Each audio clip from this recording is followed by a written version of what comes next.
soy Florentina Gamarro. Les doy la bienvenida a un nuevo episodio de nuestro podcast semanal.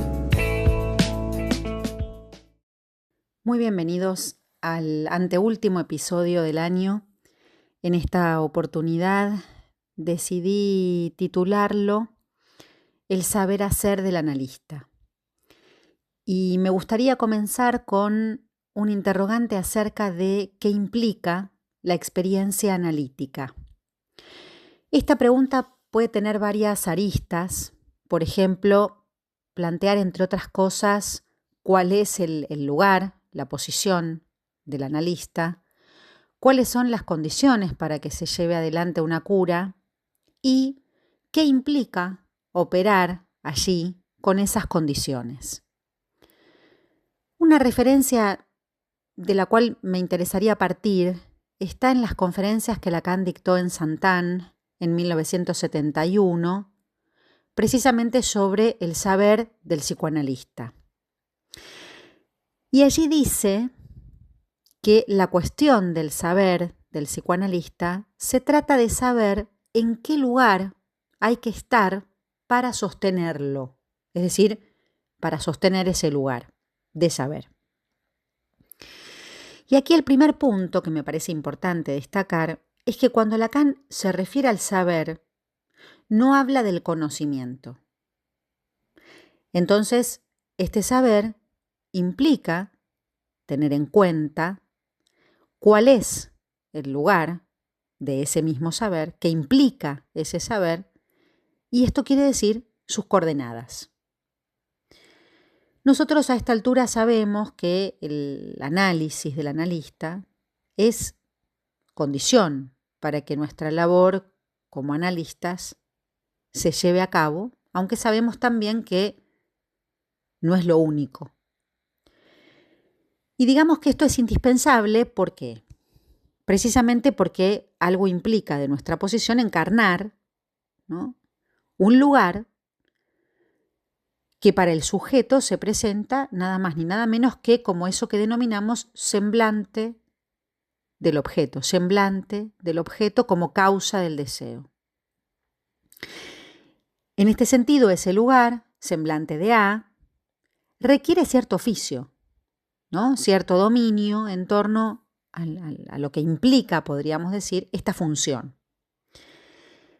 Y en este sentido no puede carecer de un cierto modo de hacer con la operación que en torno a ese objeto implique, ¿no?, el análisis del analista. Lo voy a decir de otro modo. Si nos centramos en el discurso del analista, ¿sí?, podemos advertir que entre ese 1 y ese 2 hay una barrera infranqueable, hay un imposible, un abismo, podríamos decir, ¿no? Entonces, en cierto punto, el saber del psicoanalista está hecho precisamente de esos efectos, ¿no?, de esas constataciones, podríamos decir, de esas imposibilidades, de ese imposible. Ese límite infranqueable entre el saber y la verdad hace que nosotros sostengamos, por ejemplo, que la verdad solo puede medio decirse, ¿no? Esta es una de las cuestiones. Y en este sentido, cuando hablamos del saber hacer, nos deberíamos a una salvedad. Y es que, por un lado, hacemos referencia a un conocimiento práctico de algo. En ese caso, de nuestra práctica, ¿no?, pero en tanto que no hay guías, no hay recetas, ¿no? De todos modos, aunque no haya ni guías ni recetas, esto implica un cierto saber arreglárselas, ¿no?, como un saber desenvolverse con. La cuestión es de qué se trata este saber, ¿no? Podríamos decir entonces que el saber hacer del analista está articulado en parte al saber del analista en estas dos dimensiones, ¿no? El saber que se extrae de la experiencia analítica es el del inconsciente llevado hasta el límite de la propia experiencia del analista como analizante. Entonces, ¿De qué se trata un saber hacer que es del orden del analista? Ya que no es algo que necesariamente implique la dimensión del conocimiento o de un conocimiento. Bueno, podemos decir que tiene que ver con el saber extraído de su experiencia como analizante. En este punto, si la experiencia, digamos, del propio análisis consiste o lleva a aquello que precisamente haría que un analista pudiera conducir a un saber hacer con el síntoma, esto va de la mano precisamente de las vueltas que hay que dar en un análisis para localizar esas zonas que Lacan denominó opacidades, ¿no? Que son imposibles precisamente respecto al saber, que al saber le marcan precisamente una barrera.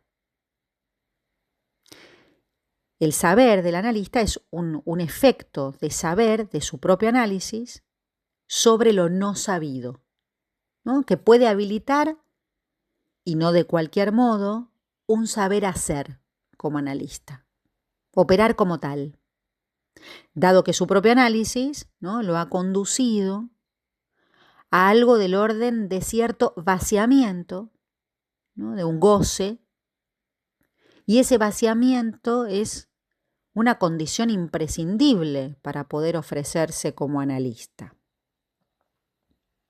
Ahora bien, estas condiciones nos traen además otra cuestión.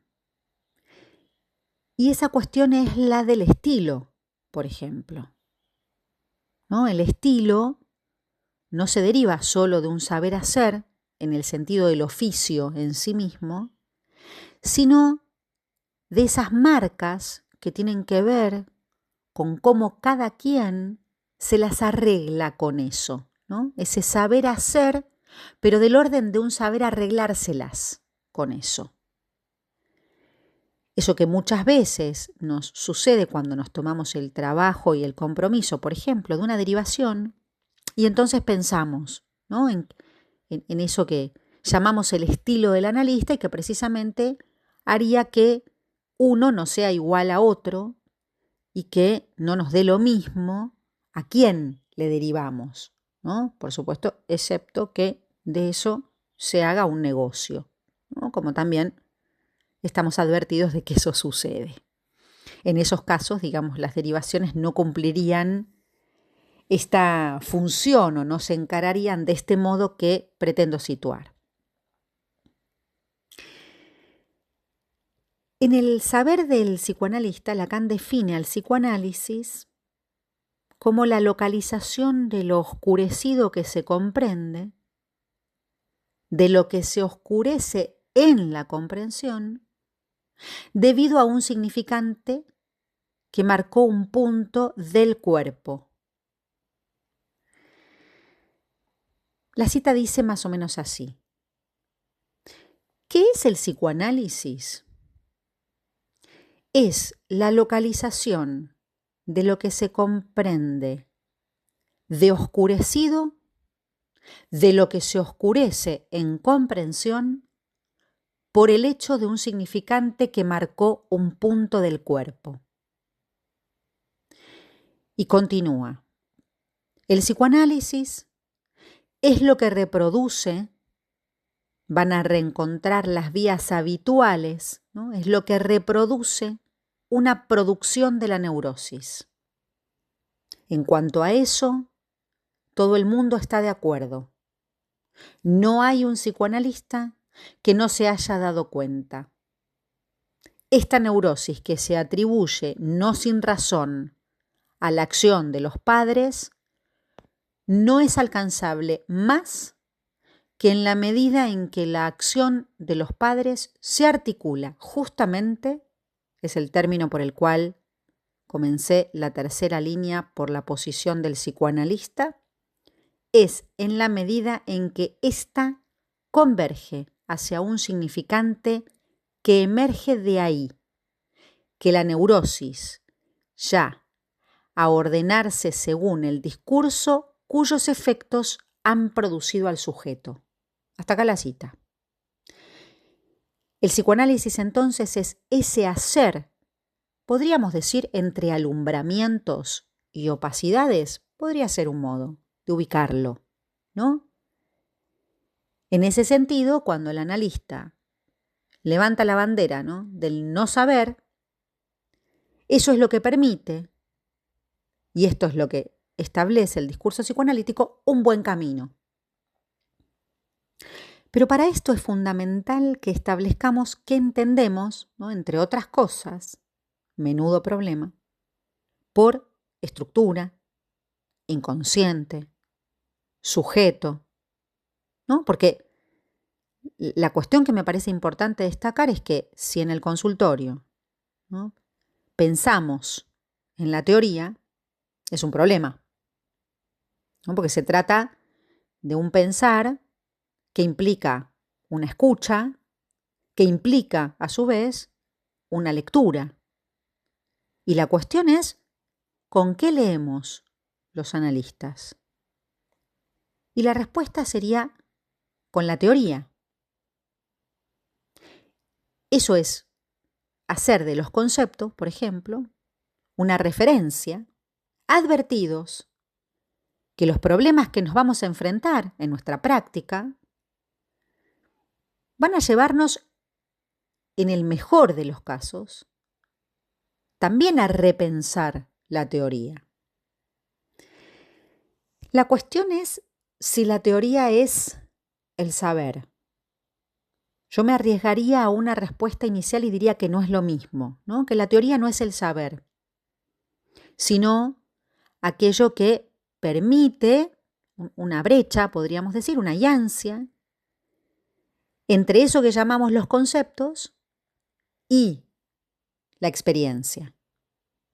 Si pensamos en nuestra experiencia, posiblemente podamos ubicar que parte siempre de un interrogante, de un problema, de una pregunta, ¿no? Esto último, a mi entender, podría ser denominado una hipótesis, que hace que un analista no pueda decir cualquier cosa, ¿no? Entonces, tomaría un valor la noción precisamente de un supuesto.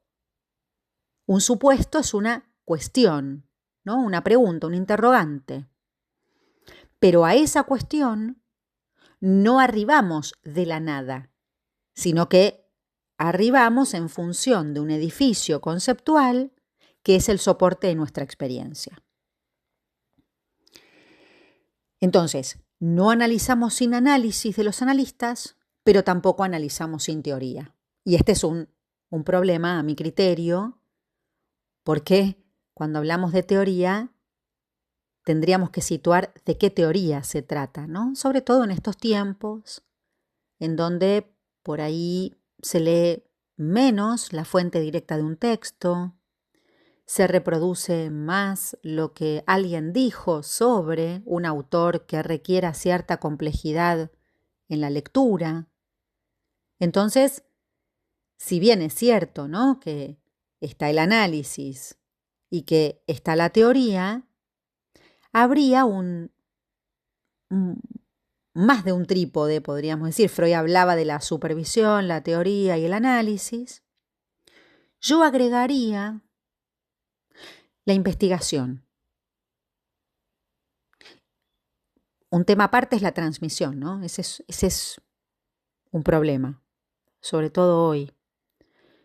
Especialmente digo que es un tema aparte porque en nombre de la transmisión hoy el psicoanálisis se enfrenta a un gran problema porque se confunde la transmisión con la explicación incluso reduccionista, fácil, que se denomina inclusive accesible, de cierto saber. O de modo que por parecer dadivosos o dadivosas, explican de manera denominada accesible y a eso se lo llama transmisión. Entonces, aquí me parece que está centrado un problema crucial, porque la transmisión no se trata de eso, aunque venda. Incluso me animaría a decir que en nombre de la transmisión hay más de una posición canalla. Volviendo al punto que nos interesa.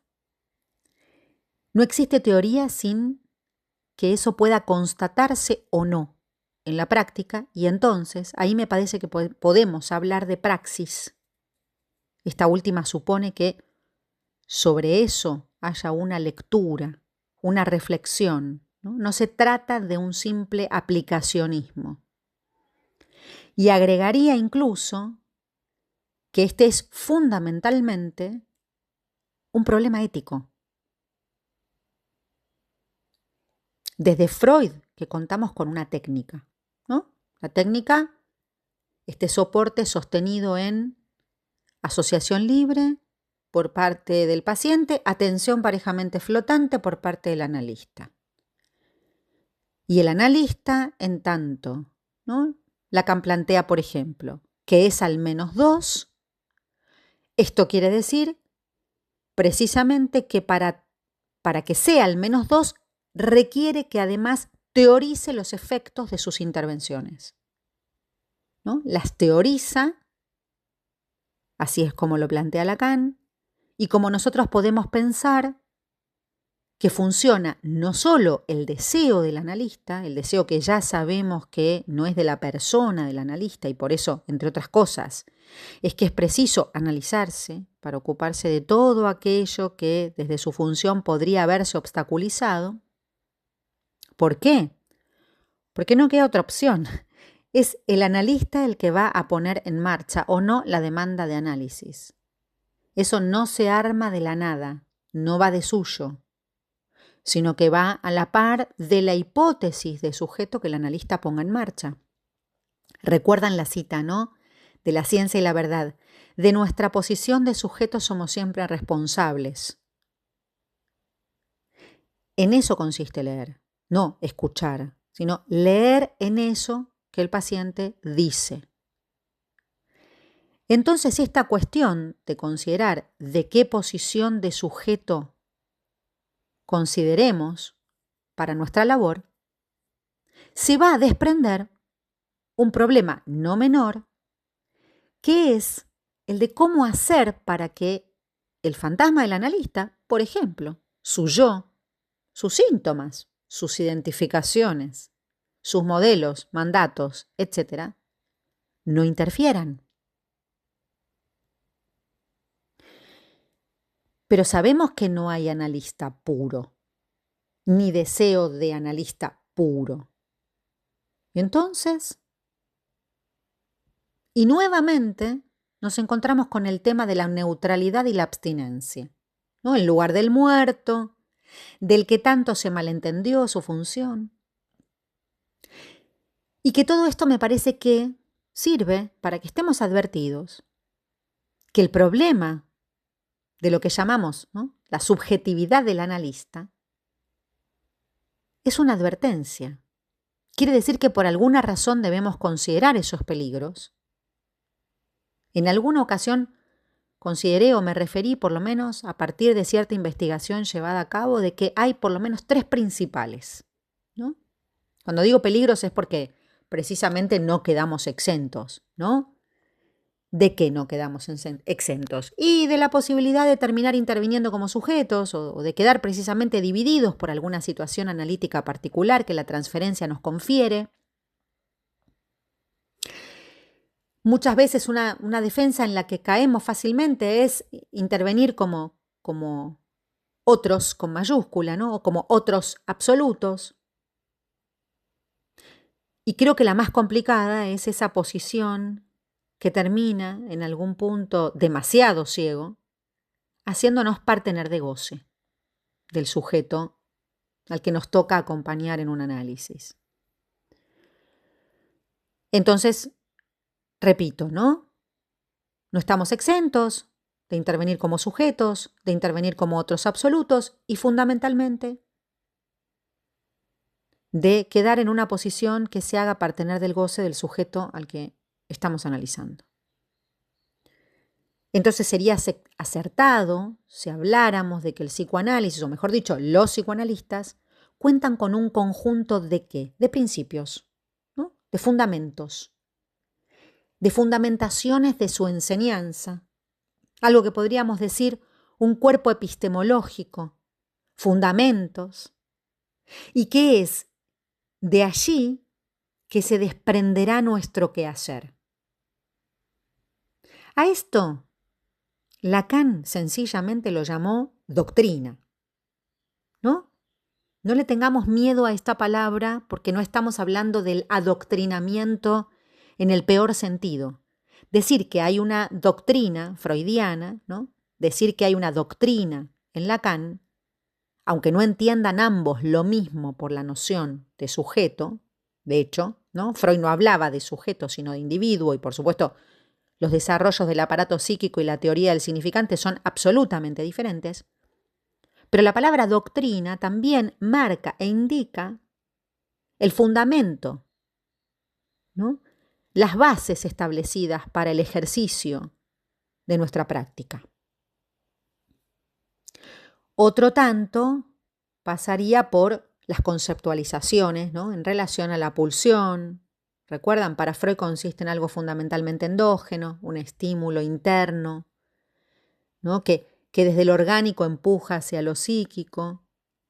Por más que luego en psicología de las masas hable de una libido social, pero para pensar el síntoma, por ejemplo, su consideración de la pulsión es cercana a la idea de un quantum interno. Mientras que tengamos en cuenta que para Lacan se trata de otra cosa. Se trata del eco en el cuerpo, de un decir, ¿no? El eco en el cuerpo del hecho del que hay un decir. Otro tanto sabemos que nos llevó el famoso problema de la responsabilidad subjetiva, ¿no? Incluso, no sé si notaron que hay aún quienes hablan de las 3 modalidades del deseo, ¿no? 3 modos de desear, para referirse a la histeria, a la neurosis obsesiva, a la fobia, ¿no? Se lo llama modo neurótico del deseo, ¿no? Le dicen así. ¿Qué quiere decir modo neurótico del deseo? ¿Hay algún modo de desear que no sea neurótico? ¿La neurosis y el deseo tendrán algo en común como para no aclarar que hay modo neurótico de desear? Diferente de otro modo, qué sé yo, que sería más pulcro del desear o un modo psicótico de desear, distinto de un modo perverso de desear. ¿A qué se refiere que se establezcan?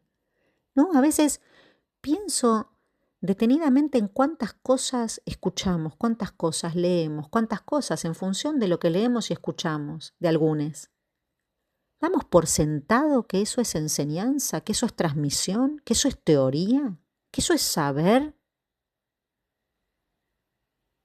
Mi abuela decía que había cosas que había que tomarlas como de quién viene. La cuestión es cómo detectar de quién viene,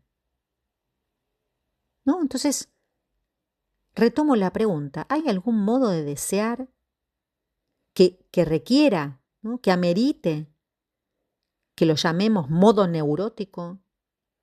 O si ya cuando hablamos del deseo, que en todo caso se presenta, ¿no? Que el modo ya implicaría no una manera, sino la posición respecto del deseo, implicaría tratar a ese deseo como imposible, tratar a ese deseo, ¿no? Asumir ese deseo como insatisfecho. Esto es muy diferente a hablar de los modos de desear. No hay modos de desear. Y así podemos seguir horas, ¿no? Que el fantasma también es el sostén del deseo, es como una especie de sutién, no sé qué sería. ¿Qué es una defensa ante el encuentro con el goce? Estas cosas que me ha pasado, ¿no? Las escucho, las leo, me las consultan muchas veces, bla, bla, bla, bla, bla, bla, bla. Que la repetición es del orden de los reales, siempre el retorno al mismo lugar. Cuestiones que ahora me van viniendo. Y que digo, el saber hacer también implica tomar alguna posición sobre estas cosas y fundamentalmente constatar, ¿no? Uno puede escuchar, puede leer, pero después es necesario ir a la fuente. Porque si no, nos vamos a convertir, ¿no? En eso de, parecido a lo que Schreber planteaba, ¿no? Esto de hacer hombres a la schreberiana. Bueno, pareciera que los analistas nos vamos haciendo entonces al estilo de quién sabe, ¿no? Qué enseñantes de moda, ciberenseñanzas incluso, que están ofreciendo un verdadero obstáculo a la práctica analítica. Entonces, yo les propongo revisar cada cosa de esas que se lee, que se escucha, que trabajemos sobre las fuentes, que tratemos de superar la comodidad de lo accesible, comillas. De lo accesible, comillas, agrego de lo fácil, pretendidamente fácil. Porque a lo mejor nos llevamos la sorpresa o el chasco de que eso que alguien puede decir que dijo Lacan no sea lo que Lacan dijo. Del mismo modo, ¿no? Que lo que se dice que dijo Freud, o mismo cuando Lacan dice que Freud dijo, y a veces uno va al texto de Freud y dice, pero esto no es lo que Freud dijo, ¿no? Lo que Lacan dice que Freud dijo no es lo que Freud dijo, o por lo menos no es lo que yo estoy leyendo que Freud dijo. Y es importante entonces tener una consideración más o menos clara de la clínica de la neurosis. Y esto tiene que ver con especificar que la clínica se sustenta en un modo de pensar la relación del sujeto con el otro con mayúscula. Entonces, que haya analistas que interroguen, que se trate de dar razones de una práctica. El psicoanálisis no es una terapéutica como las demás, ¿no? Porque se trata de una preocupación muy puntual, muy minuciosa, puntillosa, diría, llegado el caso, ¿no? Y en este sentido, se trata de los medios y de los fines. Y los medios y los fines hacen a la ética y hacen a la necesariedad de una formalización en la teoría, pero es una formalización también que implica la praxis. Para terminar, la propuesta de este episodio es recuperar las bases, proponerles. Recuperar las bases nada más ni nada menos que de la epistemología de nuestra práctica, porque las hay. Y que sean ignoradas puede cambiar el rumbo de la orientación que el psicoanálisis propone. Y esto puede llevarnos eventualmente a una vía muy contraria. Porque si hay algo que caracteriza, en todo caso, ¿no?, al psicoanálisis, a la propuesta del psicoanálisis, es que se opone a cualquier filosofía o hermenéutica.